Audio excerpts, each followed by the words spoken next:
Kang reading mo, Pisces. Welcome back to my channel. Naway nasa mabuti kayong kalagayan while watching the channel. Sa channel reading, kayo nang bahalang magpalit-palit ng situation nyo sa reading ko.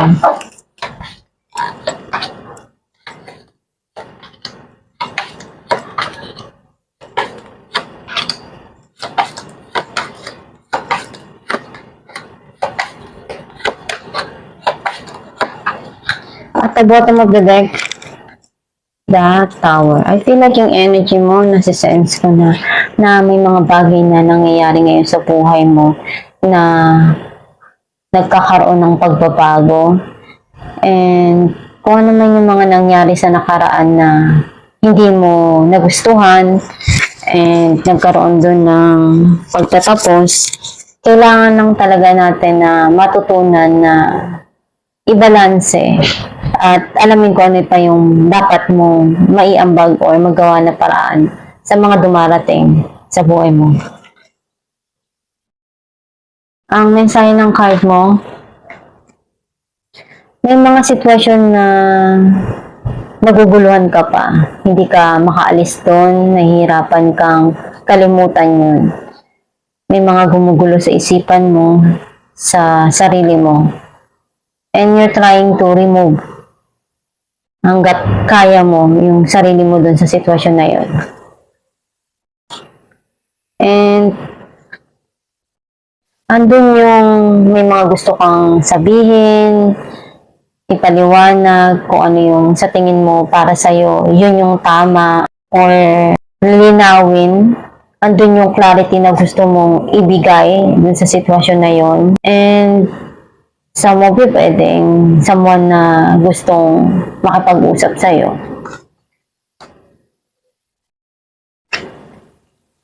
Nagkakaroon ng growth sa financial, nagiging fruitful yung pumapasok, pwedeng sa business, sa career. Some of you pwedeng someone sa buhay mo na pinag-iisipan niyang mabuti yung bawat kilos niya bago siya lumapit at makipag-usap sa'yo. Andun yung may mga tao ka nang gustong tanggalin sa buhay mo na kailangan din na alamin ko sino yung mga tao nandyan para sa iyo. Some of you, andun yung pag-uusap na kailangan dun sa sitwasyon.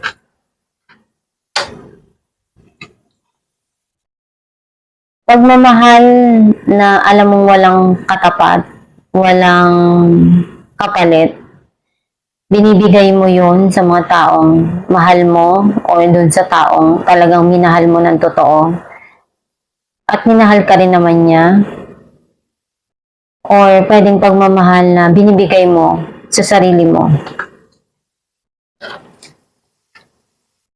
Marami kang pagsubok na pinagdaanan and nalagpasan mo naman lahat yun even though nahirapan ka ng sobra.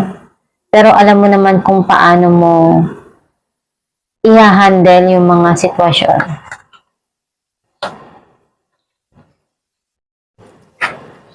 May darating na tao sa buhay mo na pwedeng mag-offer ng tulong or pwedeng magbigay, mag-lend ng hand for you. Pwedeng ikaw to na mas ngayon binibigyan mo ng attention yung trabaho mo for you to get kung ano yung pagkakaperahan mo mapunuan.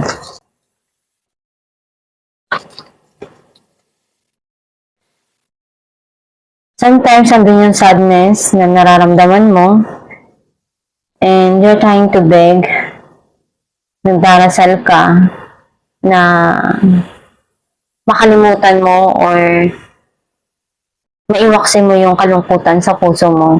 Some of you, pwedeng nabibitin sa panggastos. And iniisip mo kung ano pa ba yung paraan na magagawa mo. Clarify natin ang 8 of Swords. Queen of Wands and 7 of Pentacles.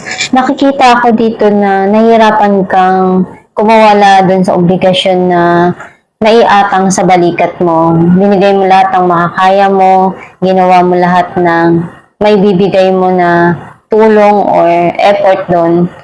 And alam mo, kailangan mo na mapunuan palagi tong obligasyon na to o responsibilidad na to.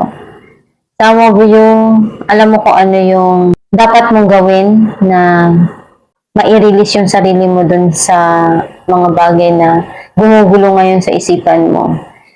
Give time to yourself and alamin mo kung ano pa ba yung kulang na maibigay mo para sa sarili mo. Clarify natin ang King of Pentacles, the Lovers, and Nine of Pentacles. Pagmamahal na alam mong napakahirap na maabot. Some of you, itong tao na to, masaya siya na naibibigay niya kung ano yung kaya niya. Kasi ayun lang yung alam niyang tama para sa kanya pagdating sa pag-ibig. Pero pinag-iisipan niyang mabuti kasi nakikita niya na masaya ka, na nakukuha mo kung ano yung goal na gusto mo, or pwedeng itong taon na to masaya siya doon sa freedom na meron siya ngayon. Clarify natin ang The Lovers. Two of Cups and the Fool. Andun yung may darating dito na bagong journey para sa iyo na kailangan mo harapin. Either pwedeng pagmamahal na kailangan mong punuan, or merong tao na magsasabi or sasabihin niya kung ano yung nararamdaman niya, or pupunuan niya kung ano yung kailangan niya mapunuan pagdating sa pagmamahal. Clarify natin Knight of Pentacles. Some of you, pwede may magsisimula dito or magkakaayos pagdating sa pag-ibig. Kasi ando naman yung pagmamahal, pwedeng proposal. Seven of Cups and Knight of Pentacles. Marami ka pang kailangan na harapin, na desisyon, na alam mo naman na kailangan na ibigay doon sa sitwasyon na yon. May mga gusto ka lang na harapin ngayon pagdating sa financial mo, bigyan ng tamang desisyon at attention. Some of you, someone here na sa buhay mo na gusto maibigay kung ano yung makakaya niya, pero pinag-iisipan niyang mabuti sa ngayon. Clarify natin Queen of Swords, Page of Pentacles, and the Hermit. Nagkakaroon na sa'yo ngayon ng linaw lahat yung mga nangyari sa nakaraan. And may mga bagay dito na pinaplano kang gawin na kailangan mong bigyan ng hakbang para may ayos mo yung gusto mo. Clarify natin ang Page of Swords, the Star, and King of Cups. And nakikita ko na someone sa buhay mo na gusto niyang makipag-usap sa'yo. And andun yung umaasa pa rin siya na magkaharap kayo, magkaayos. At andun yung pagmamahal na gusto niya ipadama. Clarify natin ang Two of Swords, the Hermit, and Three of Cups. May mga binabalikan ka na memories. Andun yung may masaya, may malungkot, and may mga experience ka na sobra para sa'yo na andun yung nasaktan ka, pero na-overcome mo naman yun. Nalagpasan mo yun, and nakita ko na meron ditong darating na crossroad na kailangan mong harapin. Pwedeng magkakaroon ng pag-aayos or magkikita. Clarify natin ang Five of Pentacles, Nine of Pentacles, and Two of Cups. Andun yung masaya ka kung ano yung meron dun sa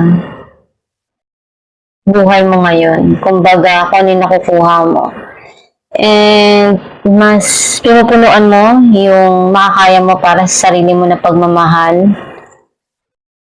Kasi mas gusto mo yung freedom na meron ka Yung mga naaabot mo sa buhay, yung mga dumarating para sa'yo, mas okay ka doon. Kung ano yung mga nangyari sa nakaraan na piling mo iniwan ka, ngayon natutunan mo sa sarili mo na tanggapin ko ano yung meron. At inuuna mo ngayon yung pagmamahal sa sarili. Or kailangan mong ibigay yun. Sarili mo yung pagmamahal na yun. Kasi may mga pangarap ka pa na ma-achieve mo. Alamin natin kung ano ang mensahe ng yung babae.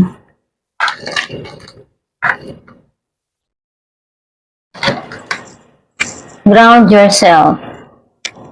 When you detach from awareness of your body and the physical world, you become ungrounded. Although it's pleasant to float heavenward, your attention and work are needed upon the earth. We're helping you balance the spiritual and material so that you can enjoy a fulfilling earthly life.